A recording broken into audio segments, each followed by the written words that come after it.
It's Roy, Anthony, Southern Soul. Do you want to hang out with the hottest Southern Soul star in the country? Well, here's your chance to win a meet and hang with Roy Chip Anthony in Charleston. You'll get to enjoy a luxurious 5-star hotel stay Labor Day weekend, 2 concert tickets with all-access passes, and transportation to and from the event. Plus, you'll get to choose between a round-trip plane ticket or a $500 gift card. To register, all you have to do is follow at least 3 of Roy Chip Anthony's social media accounts and email a screenshot to mohitsweepstakes@gmail.com. That's MOHITZSWEEPSTAKESS@gmail.com. Don't wait. Register today and get ready for the best weekend of your life. Labor Day weekend. We'll see you in Charleston with Roy Chip Anthony. This is the G Podcast with your host, Tommy B. What a thrill to have as a guest in this episode, R&B icon Miss Shirley Jones. Iconic hits like You're Gonna Make Me Love Somebody Else, I Just Love the Man, Nights Over Egypt, and Who Can I Run To? Powered by the sounds of Philadelphia International with Gamble and Huff. Detroit natives Shirley, Brenda, and Valerie, the Jones Girls, lit up the airwaves during the late 70s into the 80s. After their peak, lead singer Shirley went on to pursue a solo career where the single Do You Get Enough Love catapulted her to #1, along with a top 10 album, Always in the Mood, in 1986. Now, after decades of music and touring, Shirley Jones returns with In Loving Memory, featuring the single When You Love Somebody. When you love somebody, really, really love somebody, all the days feel a little brighter, nighttime feels much warmer when you love somebody. And now, for all our G's, R&B icon, Miss Shirley Jones. Oh, yes. Oh, yeah, welcome to the show. Got to say welcome to Miss Shirley Jones. Thank you so much. Hello. Yeah, for jumping on the G Podcast. Yeah, you are a friend of the show. I got to say that. You're a friend of the show. You're my neighbor. Yes, we are. No, but really, we appreciate you. Definitely. And first and foremost, a legend in the world of R&B. A member of the iconic Jones Girls back in the day, 70s, 80s, a true survivor as well, having overcome many challenges in your life, including the death of your 2 sisters, Valerie and Brenda. The new album, In Loving Memory, is dedicated to them. The first single from the album is a beautiful ballad. It's called When You Love Somebody. Let me real quick, I'll say this. It reminded me not only of, Do You Get Enough Love, your days with the Jones Girls, but I was a big fan of the Jones Girls and the Hutchinsons. You know who they were. The Emotions, yeah, my friends. So some of those notes you hit, and some of that, some of the, within the song, really reminded me of both. So definitely a great tribute to great girl groups and great singers. So the single is When You Love Somebody. So excited to have you on the show to talk about your music, your career, your life. Thank you again for joining us. Thanks for taking the time. Thank you. Well, thanks for having me, Thomas, always. Yeah. And I'm going to dive right in. Talk about the inspiration behind the new product, the new single, and the new album first, In Loving Memory. Talk about the inspiration. The inspiration behind it was actually in 2017, when Brenda was tragically killed. I was a couple of months prior. She and I had talked about. I was doing Essence that year, 2017, at the invite of Mary J. Blige, who was having her first Strength of a Woman at Essence and wanted me on that particular show because she had all women that influenced her in her life. And a couple of months before that, maybe 4 months before that, Brenda and I were talking because Diana Ross was there at that same time. And that Brenda had been out of business and had been quite ill, and we decided, she said, I am going to come to Essence and let's go see Diana on that Friday. And then you're performing that Saturday. I said, yes, I'm performing. And don't be surprised if I bring you up on stage. She says, okay, I'm going to get myself together and I'm going to be ready. I said, all right, I'm holding you to that. Well, unfortunately, April 3rd, prior to July 3rd, when the Essence, she was hit by 3 cars and was killed tragically.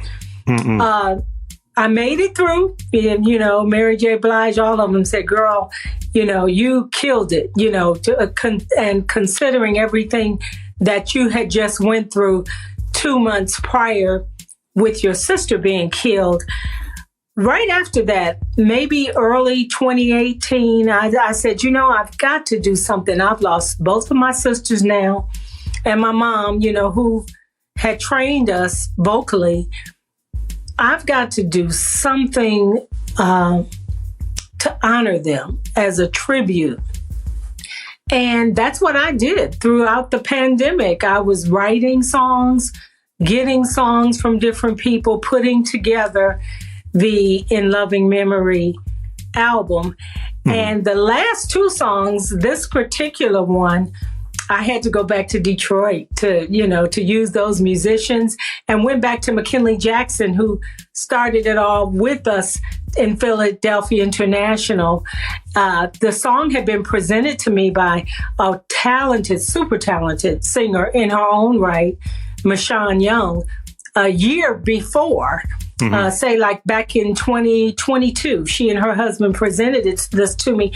And I said, I love this song. It reminded me of Do You Get Enough Love? Yeah. One of those universal cross-generational love songs that every single person can relate to. So let me ask you, I told you about the vibe I got. Yes. When I heard the song, what was it like working on the song when you first got it, when you first heard it, and you went into the studio? When I first got it, and I listened to it and I said, I've got to do this song, because the lyrics, with me being a lyricist, the lyrics were, when you love somebody, your days are warmer. I mean, your days feel a little brighter. The nights are warmer. But I changed it around because it opened with the verse. And as I listened to it, I said, it needs to come in with that hook. When you love somebody, really, really love somebody. Yes. So that's what I changed the song completely around. I text them and I said, I hope you guys trust me on this one, because, I want to open with the hook, because that hook is so strong. And I was trying to decide who I wanted to produce it with me.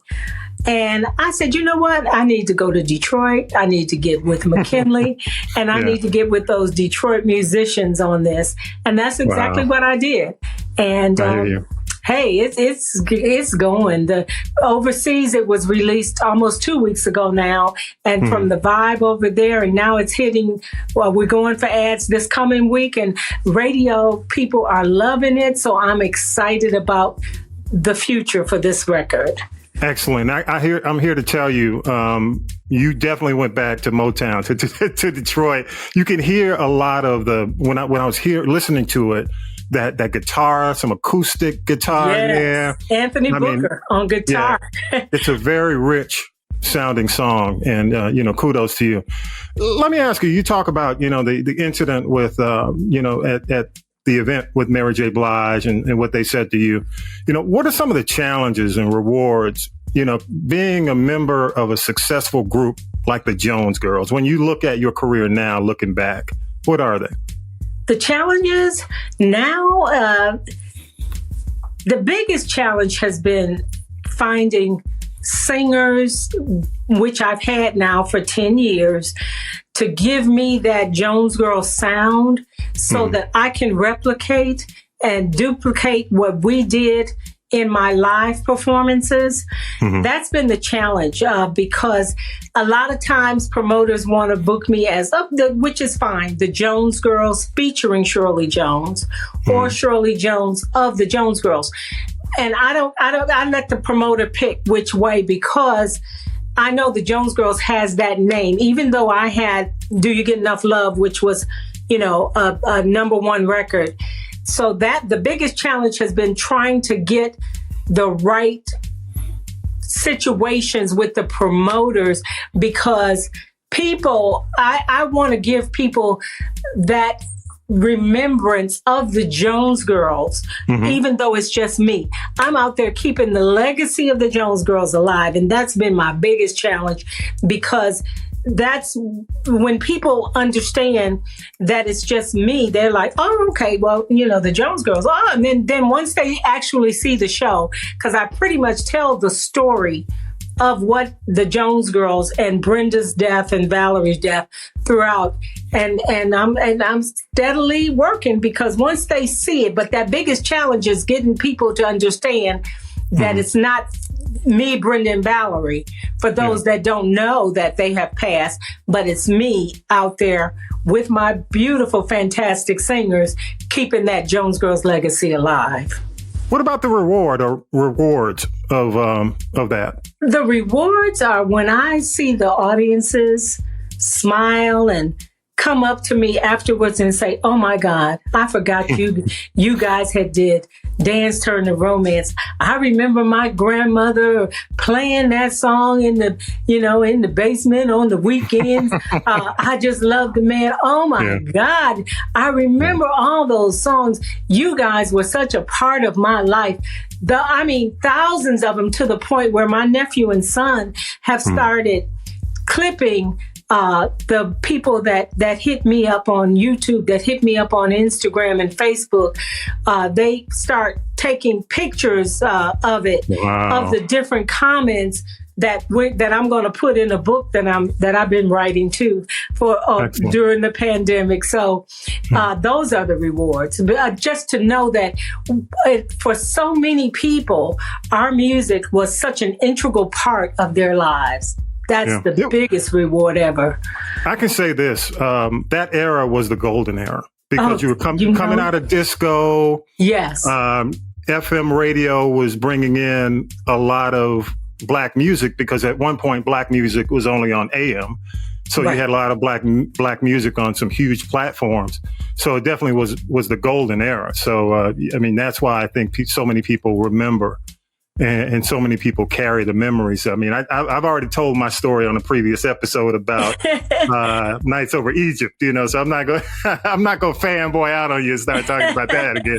But it was definitely the golden era. Now, speaking of that era, how do you think the industry's changed since the Jones Girls? And even people don't realize, it's hard to get a number one single, and you have a number one with Do You Get Enough Love? Yes. So how do you think the industry's changed? The industry changed tremendously. Now it's, at most artists now are doing their projects independently, because it's really no label or out there to put the monies behind it, especially for classic artists like myself, or legend artists, they call us. They're investing in these, teenagers and going that they can practically give a little bit of money to, and it's streaming. Everything now is streamed. Even though I'm surprised to know that just off of the RIAA and music data, the Jones Girls album, our first album, is now platinum. Wow. Nights Over Egypt is now gold. Amazing. And the At Peace with Woman album is now gold, pushing platinum. And so somebody's selling albums out there still, because I'm waiting on my 3 plaques from those, because I knew that You're Gonna Make Me Love Somebody Else had gone gold, but I did not know that the album, that first bronze, the Jones Girls album, is now platinum. So it's changed in regards that now it's streaming, and you get your reward and your money from your performances, which is right up my lane. That's what I do. I love performing. Good stuff. How do you stay motivated? We just came out of, you and I, talk sometime during COVID. And the industry's gone through some tough times, and who knows what's next. We see a lot of content people who are going through some tough times, just like the writers' strike in Hollywood. But how do you stay motivated through the ups and downs in the music industry and stay positive? my motivation is keeping this legacy of body of work that my sisters and I did with Gamble and Huff, keeping it alive. I've got to do that. That keeps me more motivated, keeping me, this record, When You Love Somebody, getting it exposed to as many people, because I truly believe that once people hear it, and then the album is full of songs just like that, the In Loving Memory album, that love songs, I truly believe that when they hear the song, everybody can relate. Yeah. Everybody has truly, truly, truly loved somebody where you just, when you think of their name and their faces, like my sisters and my mother and my kids and my grandkids, that it just makes you feel so warm inside, and just to the point where you just want that feeling for everybody else around you. Absolutely. Yeah. So you plans for the future for you, for Shirley Jones? Hey, but you're still out there. You're working it. I mean, I'm working. I saw you doing the wineries, all the city wineries around the country. Yes, and Europe, in London. Europe, and I'm headed to Portugal and Greece next year, and of course the UK again. And I'm going to be in DC. I'm headed to Raleigh Saturday.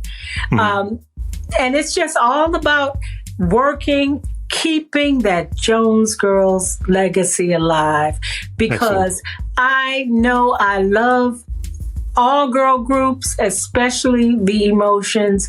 And unfortunately for me, my sisters are no longer here. But that body of work with songs like You're Gonna Make Me Love Somebody Else, Who Can I Run To, Children of the Night, Dance Turn to Romance, I Just Love the Man, I'm at Your Mercy, Nights Over Egypt. Those songs I have to keep in people's memories, because I know from the feedback and from the people that write to me and send messages on Instagram and Facebook, that's music that there's still a vast audience out there that just loves that music. And I'm going to keep doing it for the sake of the legacy of the Jones Girls and my two sisters and my mom. Very good. Very good. Well, last thing, we have a lot of different people who listen to the podcast, all different ages. What advice would you give to aspiring singers and songwriters? What advice would you give? I always tell them, learn the business of music, so that, once that opportunity hits and you're out there, make sure you know what to do, so that once it's not as big, that you will be able to sustain and not only have a career, but be able to take care of yourself and have a life. So learn the business of music, and then practice. Be prepared for the opportunity when it presents itself. Because one thing that my mother, when she was training my sisters and I, we constantly rehearsed, we constantly practiced, making sure that our harmonies were so tight. That was some of my biggest memories with my sisters, is when it was just the three of us working on making sure that harmony was so tight that you couldn't cut it with a knife. It was just so tight, and practice that came from just a lot of hard work, a lot of practice. And when the opportunity presented itself with Diana Ross, we were ready. And that is what makes the difference. Learn the business of music and concentrate on your craft. Excellent advice. How can people get the new single? The new single is on all of this streaming, Spotify, Apple Music, Tidal. It's on all the streaming platforms, and you can see the lyric video that you did such a beautiful job. So many people are talking about that lyric video is just perfect for that song. Wow. That's on my new YouTube channel, Shirley Jones of the Jones Girls. Excellent. And you can always reach me through my website, which is ShirleyJonesGirl.com, without the S on the end, ShirleyJonesGirl.com, and Shirley Jones of the Jones Girls on Instagram and Facebook. Excellent. The new album. Let me give you some more love Thank you, Thomas. Oh man, Shirley Jones, the album In Loving Memory, the new single. Y'all go out and get it, stream it. It's already. Let me do something. I'm gonna check. Let me see. Alexa, play "When You Love Somebody" by Shirley Jones. Playing When You Love Somebody and Similar Songs on Amazon Music. Yeah, it's there. See, I told you. Amazon, Apple, Spotify. Oh yes. There you go. I knew it was there. But the new single is "When You Love Somebody," Shirley Jones. Thank you for being a G. We appreciate you. We appreciate definitely supporting the podcast, and definitely we'll support you and let people know what's going on in Shirley Jones and the Jones Girl of the Jones Girls world. We definitely will keep everybody posted. Keep touring. Most definitely. And I will gladly be on your podcast anytime. Y'all family. Thank you so much. And I got to shout out because we have people in the UK who listen to the podcast. We have people South Africa, all around the world. And definitely this is good information for them as well to go out and support your music. All right. Shirley Jones, thank you so much for stopping by. You take care and look forward to seeing you next time. Take care. Oh, same here, Thomas. Have a great evening. Bye now. You've been listening to the G Podcast with your host, Tommy B. The G Podcast is a production of the Castropolis Podcast Network. Thanks for listening. It's Roy, Anthony, y'all ready? Southern Soul. Do you want to hang out with the hottest Southern Soul star in the country? Well, here's your chance to win a meet and hang with Roy, Chip, Anthony in Charleston. You'll get to enjoy a luxurious 5-star hotel stay Labor Day weekend, 2 concert tickets with all access passes, and transportation to and from the event. Plus, you'll get to choose between a round-trip plane ticket or a $500 gift card. To register, all you have to do is follow at least 3 of Roy Chip Anthony's social media accounts and email a screenshot to mohitsweepstakes@gmail.com. That's mohitsweepstakes@gmail.com. Don't wait. Register today and get ready for the best weekend of your life. Labor Day weekend. We'll see you in Charleston with Roy Chip Anthony.